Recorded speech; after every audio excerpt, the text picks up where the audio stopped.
नेपाल में लगातार बिगड़ते हालात के बीच भारत में रहने वाले गोरखा समाज के उन लोगों के लिए परेशानियां बहुत ज़्यादा बढ़ गई हैं जिन लोगों के रिश्तेदार या फिर जानकार नेपाल में रहते हैं।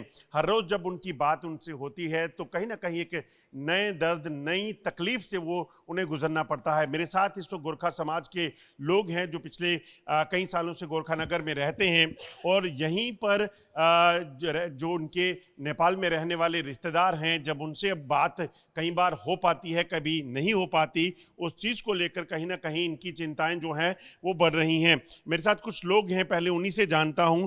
सर, आप से जानना चाहूँगा, क्या समस्याएं इस वक्त आ रही हैं? जो आपके जानकार या रिश्तेदार वहाँ पे हैं, क्या बात हो रही है, क्या हालात बने हुए हैं? अभी मैं जब से ये हालात बिगड़े हैं तब से मैं लगातार कोशिश में हूँ कि उनसे बात कर सकूँ। कई बार बात हो पाती है, कई बार नहीं हो पाती है। जिनसे मेरी बात हुई है, मेरे वहाँ पर बुआ ससुर वगैरह हैं, उनसे मैं बात कर, काठमांडू में रहते हैं। उनसे मैंने बात किया तो हालत काफ़ी टेंस है वहाँ पर। जो ज़रूरी सामान जैसे मेडिसिन हो गया या कुछ और खाने पीने के आइटम है, उनको लेने के लिए बहुत दिक्कतें हो रही हैं वहाँ पर। और मेरे, क्योंकि मैं आर्मी से रिटायर्ड हुआ हूँ, मैं ऑनरी कैप्टन दुर्गा सिंह अधिकारी बोल रहा हूँ। मेरे जानने वाले बहुत सारे नेपाल में भी हैं, उनसे मैं बातचीत करता हूँ तो हालत इतनी ज़्यादा ख़राब है कि वो घर से निकल नहीं पा रहे हैं। क्यों? क्योंकि उनके आसपास के जितने भी पॉलिटिकल लीडर्स हैं, उनके अपने जो रिश्तेदार हैं या उनके अपने घर हैं, उनको भी जलाया जा रहा है, उनको भी बहुत वहाँ पर टॉर्चर किया जा रहा है। तो ऐसे हालत को देखते हुए मेरे जो कई जानने वाले वो घरों से निकले नहीं है, घर में बैठे हुए हैं। कई तो ये भी बताते हैं जो कि बिल्कुल नेपाल बॉर्डर के पास है, जो इंडिया बॉर्डर के पास है, रक्सौल जैसे एरिया में, उनको अपनी ज़रूरत के मुताबिक जो सामान चाहिए या दवाइयाँ चाहिए अपने बच्चों के ट्रीटमेंट के लिए या खुद के ट्रीटमेंट के लिए, वो इंडिया बॉर्डर तक आने की कोशिश करते हैं। जैसे तैसे करके आ जाते हैं, दवाई लेते हैं और उसके बाद फिर बॉर्डर सील हो जाता है और ये बताया जाता है कि अब आप बॉर्डर नहीं क्रॉस कर सकते, नहीं जा सकते हैं। तो ये कुछ ऐसी समस्या है जो वहाँ पर हमारे, मेरे जानने वाले खासतौर में, उनको बहुत समस्याएं पड़ रही है। और नेपाल में भी इस तरह के माहौल बहुत ज़्यादा खराब हो रही है। लगातार जब तस्वीरें देखते हैं टीवी पर भी तो और ज़्यादा दिल डर जाता हो। बिल्कुल, बिल्कुल। ये मैं देख रहा हूँ क्योंकि चारों तरफ आगज़नी हो रही है, मार-काट हो रहा है, लूट-पाट हो रही है। तो हमें अपने रिश्तेदारों को लेकर बहुत ज़्यादा चिंताएँ बढ़ जाती है। हम उनसे बात करते हैं, उनको देखते हैं, उनकी जो हालत समझते हैं, तो बहुत डरे और सहमे हुए हैं। मेरे साथ कुछ और लोग हैं, एक माता जी हैं, उनसे बात करते हैं। आपके भी वहाँ पे रिश्तेदार हैं, क्या हुआ? रिश्तेदार त गोर्खाली हाँ, भनिदिउँ। हाँ, नेपाली में।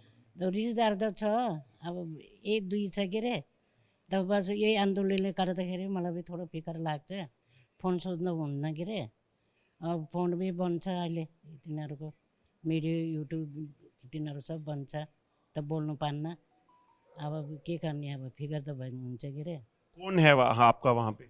मेरो आमाको तर्फबाट बाजे बजीहरू छ के अरे, त बहिनीहरू छ, त्योहरू बोलिसकेको छैन। किन त्यो त्यहाँ युट्युबहरू सब बन्छ, फेसबुक भी बन्छ, त्यही भएर बोल्नु पान्न। तो बात नहीं हुई, फोन पे भी बात नहीं? भए छैन, फोन लागिरहेको छैन। पता चला है उनका क्या हाल? अहिले थाहा लागेको छैन के अरे। हिजो पनि बडा आन्दोलन भयो भने चाहिँ के अरे, त्यही भएर फिकर गर्छ, त बोल्नु पाएको छैन। क्या कहना चाह रही हैं? ये कहना चाह रहे हैं कि वहाँ पे बहुत वो मारकुटाई चल रही है, तो बात तो हुआ नहीं है उनसे। अब यूट्यूब शूट्यूब बंद किया हुआ है, थोड़ा सा फ़ोन तो कभी कभी लग जाता है, तो कभी कभी नहीं लगता।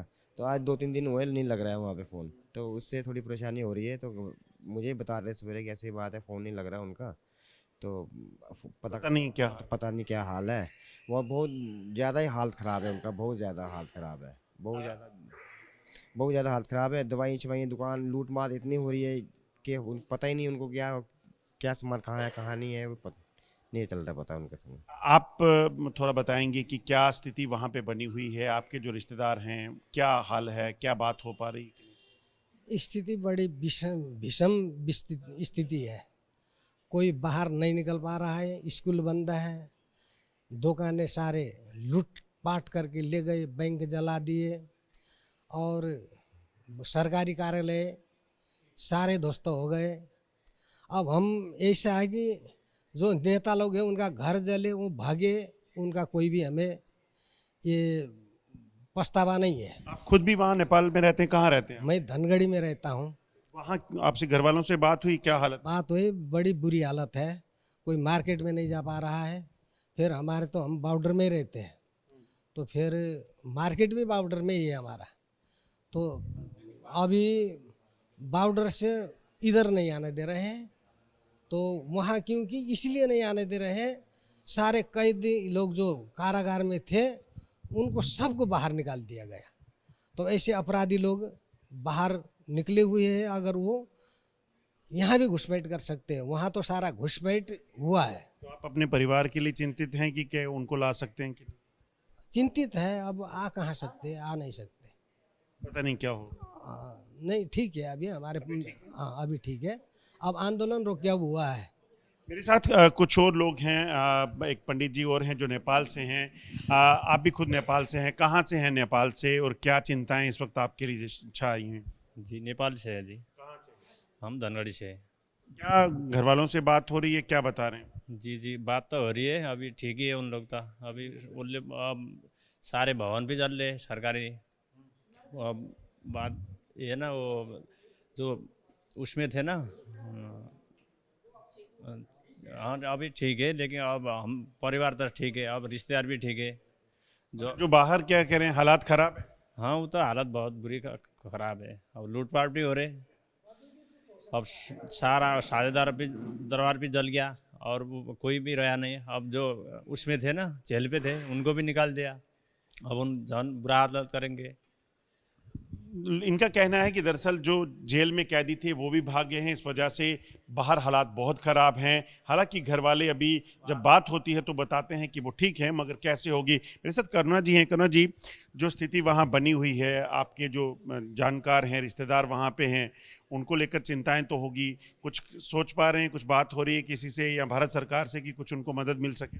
जी, मैं तो यहाँ के जम्मू कश्मीर की हूँ, ऑलमोस्ट सबसे यहीं पे बैठे हुए हैं, लेकिन नेपाल में हमारा कोई रिश्तेदार नहीं है। कुछ लोग हैं हमारे गोरखा नगर में, जो इनके कुछ रिश्तेदार हैं, उनसे उनकी बातचीत हो रही है। मैं तो जैसे आप लोग टीवी में देख रहे हैं वैसे हम भी देख रहे हैं, लेकिन काफ़ी हालात ख़राब है वहाँ पे, काफ़ी क्राइसिस है। तो मैं वो वहाँ के आम जनता की आवाज़ है कि हमें भी मोदी जैसा प्रधानमंत्री चाहिए जो हमारे यहाँ हालात ठीक कर सके। तो मैं तो यही कहना चाहती हूँ कि वहाँ के जल्द से जल्द हालात ठीक हो और सब जनमानस ठीक रहे। तो मोदी जैसा ही पीएम वहाँ पे आए ताकि वो नेपाल की हालात ठीक कर सके। आप समझ सकते हैं, ये लोग जो हैं ये दरअसल कुछ ऐसे हैं जो नेपाल के रहने वाले हैं, कुछ ऐसे हैं जिनके रिश्तेदार वहाँ हैं, मगर चिंताएं अब इस चीज़ को लेकर हैं कि वहाँ जो लोग फंसे हुए हैं, जो लोग रह रहे हैं, उनके हालात कब तक ठीक होंगे ताकि वो लोग, उनकी ज़िंदगी वापस पटरी पर लौटे। चिंताएं इस चीज़ को लेकर भी हैं कि अगर उन लोगों को वहाँ से निकालकर कहीं सुरक्षित जगह ले जाया जा सके तो शायद उनकी जान बचे। अभी तक नेपाल में चल रहे क्राइसिस में 20 के करीब लोगों की जान गई है, जबकि 100 से ज़्यादा लोग घायल बताए जा रहे हैं।